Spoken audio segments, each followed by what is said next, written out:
So it's like a plant, really? Right. Yeah. So a plant. So now that becomes interesting. So the education component taps into, okay, so what is this sorrel you keep talking about? Exactly. Right. So exactly. sorrel actually it's a hibiscus. It's made from the hibiscus plant. All right. And it has medicinal purposes in its natural form. It's one of those kind of, like we mentioned before, it's kind of like that kind of panacea, that cure-all to a long day, a long hot day, and you just want something that's going to be different and refreshing, right? So Acca is refreshing as well. With this particular ideation, you have introduction of floral notes, some spice, stuff that's reminiscent to those who've been experienced, but those who haven't never been experienced, and I've gotten this a lot from from consumers, is that, you know what, I don't really like champagne, but I'll drink this because something's different than any experience I've ever had before, right? And it's refreshing, and you know, they like the notion that, you know, a person of color is behind this, right? Absolutely. They know that we're not really represented in this space. They didn't even know that we were in this space. There's so many of us now that's in this space right now. That's not being highlighted, and you know, they love it. What I found interesting is when I tasted it, and now I'm used to, you know, of course, from my ex who, you know, introduced me to sorrel, just, you can say, after you drink it, it's like cloves, oh, cinnamon, oh, allspice. Well, cinnamon hits you last. Well, that's what I noticed with this.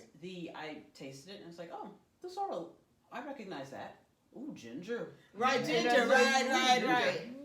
Cloves, and then it finishes, as you swallow, you taste that hit of cinnamon. Right. And I appreciated that I could taste at a different time, at a different moment. Right. There was I was being hit with a different thing. Right. And I like that. It was like, okay. So but I was like, cinnamon? Really? Yeah.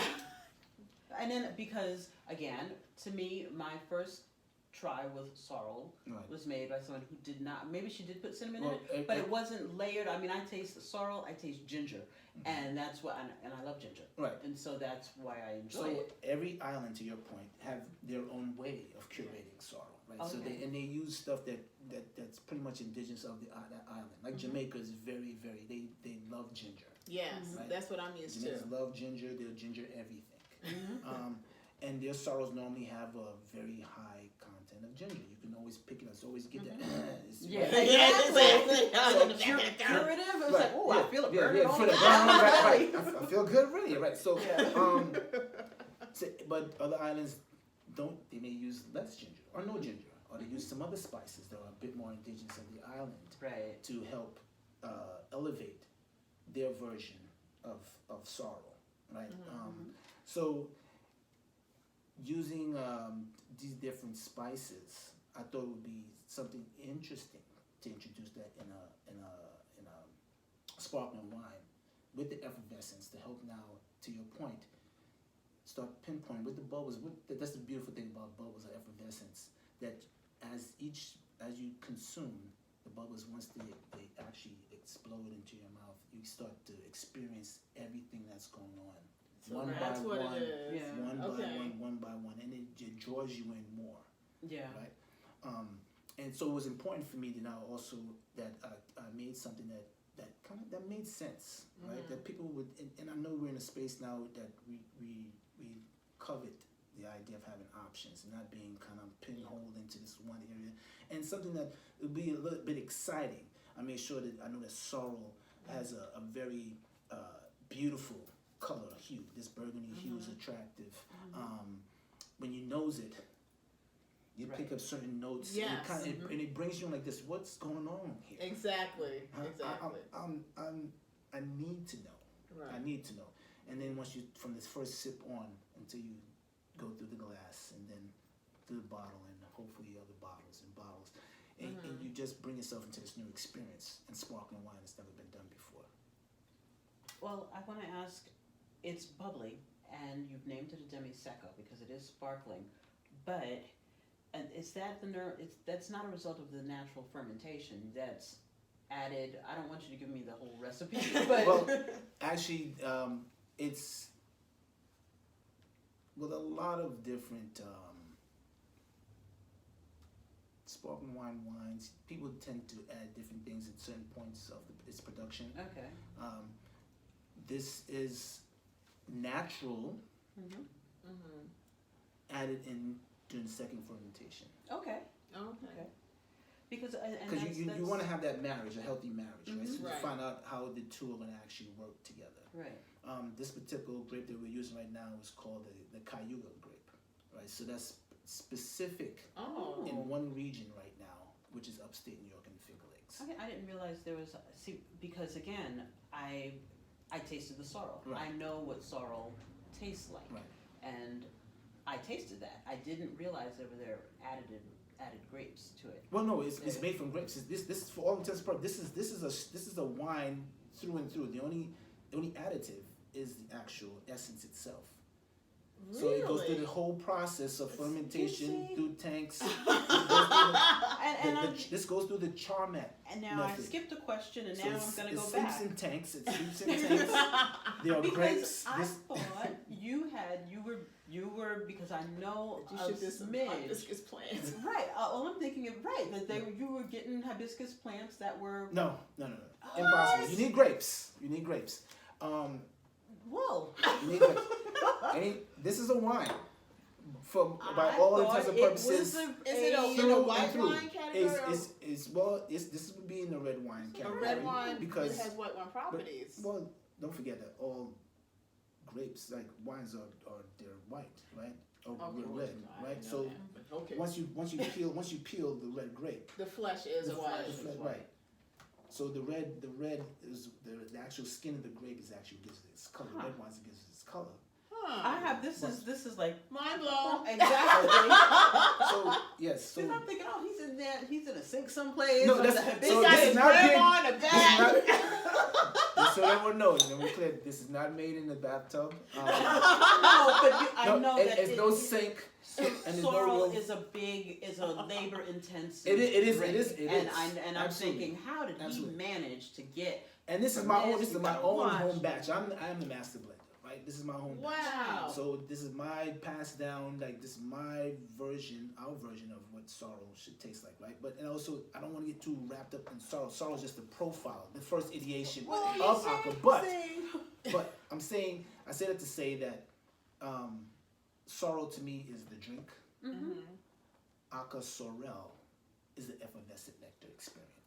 Well, you really have educated me. I know. Because I've This got is a bunch of questions 12% about This rum is and- 12% ABV. This is through and through a bona fide sparkling wine Oh, with wow. an additive. Okay, now I got that a couple of 12%. questions. Exactly, Okay. exactly, because that was one on here. I too. know. A Okay. natural additive at that. Mm-hmm. Oh, wow, that's awesome. Introduced to the during second fermentation. Okay. So it sleeps in the tanks. It goes through every processes that any other sparkling wine would go through. Wow. Using the I have charmat formula, questions. the charmat method. Did you make it in Trinidad? I know. I was like, are you making it? I know, You can I tell know, us. I Where Oh, you wow. sourcing this thing from? Oh my gosh. Okay. Well, look. Okay. So, in our journey, in our short journey being UrbanBooz, we have, we make it a point to try to meet with people who make their own, wine, spirit, beer, and they have all said they had problem with distribution. Right. Every last one of them.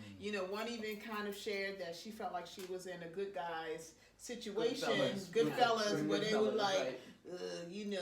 let's make a deal, and unfortunately, most of and it's her beer, we can only find it in certain supermarkets, Right. but we can't find it in a plentiful situation. Right. So how have you cracked the code? I mean, clearly you came in as an insider, Right. but how did you do it, and then what advice, because clearly everyone doesn't have your experience, what advice would you give to those who are just trying to start what to do? Now, even with my experience, there are challenges. The experience, with my experience, it allowed me, especially working with distributors in that distributor capacity, to get a insight into the inner workings. offerings, right? And formulating the contacts that you need to with retailers, relative retailers. And every market is different. Right. The New York market is different from Virginia or even Pennsylvania. We have these ABC states, right, or Commonwealth states, where the liquor licenses and the liquor laws are totally different. Right? You have 2-tier and 3-tier situations. You have direct-to-consumer situations, right? New York works in the 3-tier, from supplier, which I would be, to the wholesaler, and wholesaler to the retailer then to consumer. Good gravy. So now, all those levels. you asked a question before about pricing, right? So we, as a supplier, we sell to the wholesaler at a certain price. The wholesaler then now sells it to the retailer. From when time it reaches the retailer, we have no control over what the retailer will price it at, because they know their area and their demographic and what they can get for certain things. Right. Wow. So I have Acca right now being priced at anywhere from $26.99 to $42.99. Wow. So Okay. but and I didn't create it for that. I wanted this to be that mid-tier offering, right? This premium mid-tier offering that, as a consumer, because I'm a consumer, I don't want it to hurt anyone's pockets. I want you to go back. You know what? Instead of me buying one bottle of Moet, I could buy two bottles of Acca and have double my experience. Exactly. Right? You don't have to wait for Christmas. You don't have to wait for Christmas. Right. You're gonna have it. I'm gonna have it right now. Sunday dinner. So this Acca is supposed to be priced anywhere between $25 to $30 at retail, right? And that's what I really want it to be ideally. I want it to be something that people could just automatically, instant impulse. I can do that. Right. That's not gonna kill me. I can do that every day if I wanted to. Right. As opposed to your champagnes where you're at $40, $50, $60, depending on what you're looking at. It was the Perrier, Joules, Veuve Clicquots, and the Moets of the world. But back to your distribution question. Distribution is a key component to any wine or spirit brand and those type of relationships. Unfortunately, we don't have too many people of color that are in control of these distribution channels. Right. To your point, you said one of your other interviewees that they had an issue because they thought it was like this good fella type of scenario. Well, Don't forget now, back in the days of Prohibition, these guys, they took control of that early, and they still maintain a lot of control to this very day. Right. You have other players in the market. You have some Asians that are big players in the distribution market. You have some Jewish community. They're also big players in the distribution market, and you have Italians that are big players. And this is one of the reasons I like this, because Sorel is not it. To me, I live in Brooklyn. It's one of my Brooklyn flavors. Right. This is and of course Brooklyn's gentrifying. Right. Which means it will become their Brooklyn flavor in a minute. But